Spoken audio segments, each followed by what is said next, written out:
Donald Trump pourrait s'enrichir grâce à la guerre en Iran, Donald Trump ou son entourage le plus proche. Ces faits font désormais l'objet d'une enquête. Ils commencent à être examinés par les autorités des États-Unis.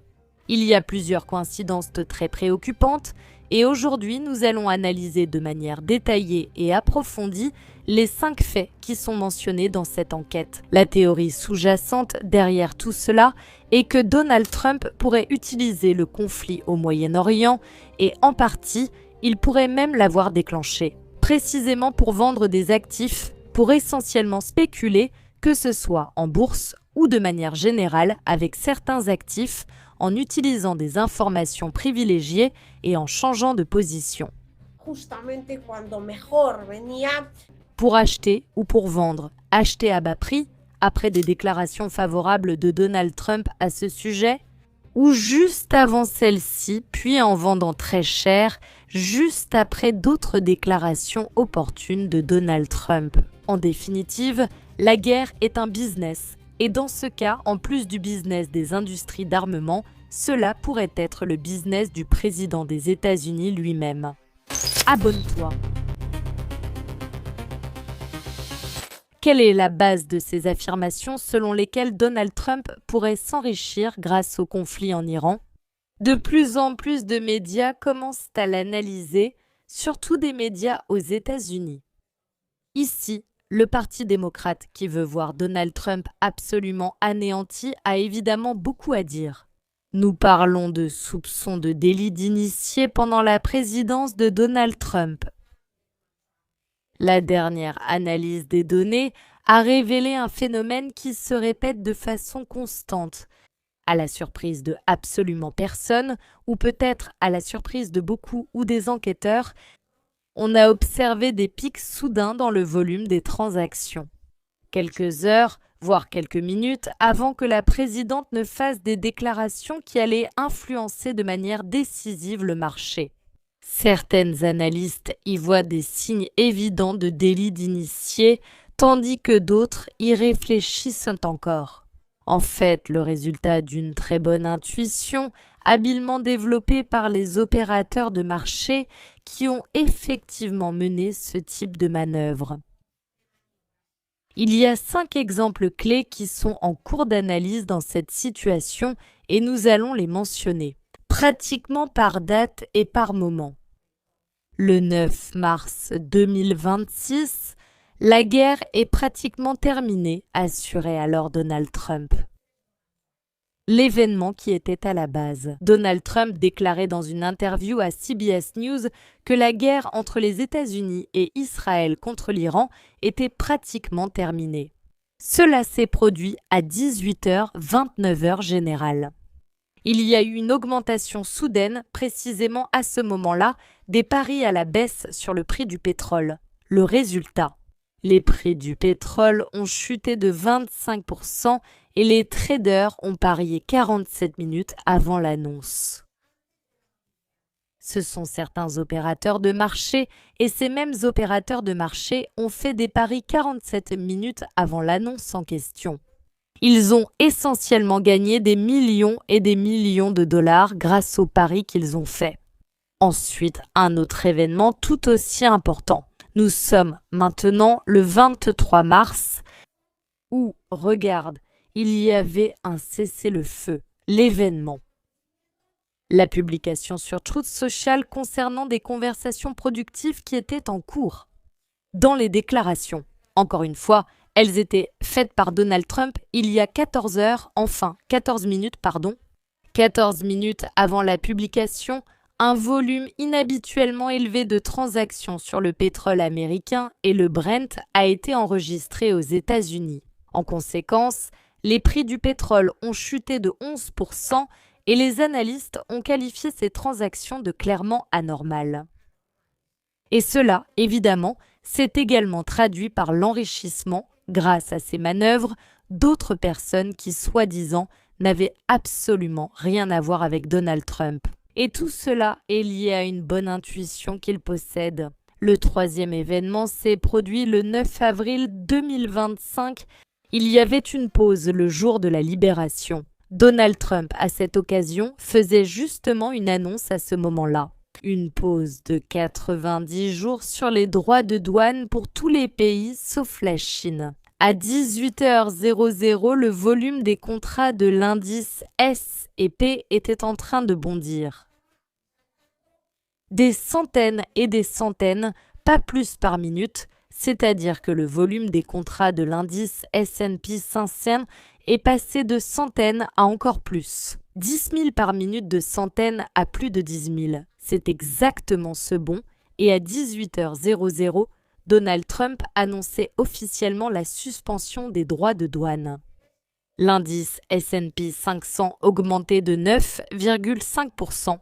Le bénéfice potentiel des traders était d'environ 21 millions de dollars qui avaient été gagnés précisément grâce à cette annonce. Réalisée par le président américain. Le 3 janvier, le quatrième événement analysé est la capture de Nicolás Maduro.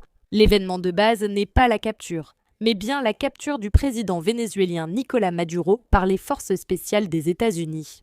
Activité sur Polymarket, l'utilisatrice Birdson Mix a misé 32 500 $ sur le départ de Maduro. Entre le 30 décembre et le 2 janvier, le gain a été de 436 000 $. Après cela, l'utilisatrice a changé de nom et n'a plus été active. Je ne sais pas si elle est déjà apparue ou si elle a simplement gagné ce pari, je ne sais pas si c'était de manière juste ou pas vraiment. Et elle a simplement décidé d'arrêter de parier autant. Eh bien, moi aussi je me serais retirée, c'est vrai. Et enfin, le 28 février 2018, attaque contre l'Iran. L'événement. Des attaques militaires des États-Unis et d'Israël contre l'Iran. 6 nouveaux comptes sur Polymarket ont parié que l'attaque aurait lieu avant le 28 février. Le gain total a été de 1,2 million de dollars. L'un de ces comptes a ensuite gagné 163 000 $ supplémentaires en prédisant avec précision la date du cessez-le-feu. C'était le 7 avril et attends, nous n'avons même pas encore parlé des autres prédictions. Pas sous la forme d'une prolongation de cette date de cessez-le-feu. Et donc, pas plus de profit pour les amis de Donald Trump, et voici la clé de l'affaire. Quand nous revenons à cette information ici, quand nous revenons au message récemment publié par Donald Trump en ce moment. Cette dernière information, toute récente, je répète maintenant, où Donald Trump reconnaît la nécessité d'une trêve, ce que je me demande. Et maintenant, nous lisons les déclarations exactes, au cas où quelqu'un ne les connaîtrait pas encore, après une réunion, je vous rappelle, d'un caractère absolument essentiel, qui a été organisée par Donald Trump à la Maison-Blanche, où tout le monde était présent, ceux qui auraient dû partir pour Islamabad, pour parvenir à des accords avec l'Iran. Maintenant, c'était la décision de Donald Trump. Eh bien, tout le monde était réuni. Et après la réunion en question, Donald Trump publiait ce message. Étant donné que le gouvernement iranien est sérieusement divisé, ce qui nous surprend, et à la demande du maréchal Hassim Munir et du Premier ministre du Pakistan, Shehbaz Sharif. On nous a demandé de reporter notre attaque contre l'Iran jusqu'à ce que ses dirigeants et représentants puissent élaborer une réponse unifiée. Par conséquent, j'ai ordonné à nos forces armées de poursuivre le blocus et de rester pleinement préparés à tous les égards. En conséquence, je vais prolonger le cessez-le-feu, jusqu'à ce que leurs propositions soient présentées et que les discussions se concluent d'une manière ou d'une autre. La question que je vous pose est de savoir si Donald Trump fait réellement ces déclarations, en espérant que la trêve continue, ou fait-il ces déclarations en espérant que d'autres parmi ses proches pourraient le faire.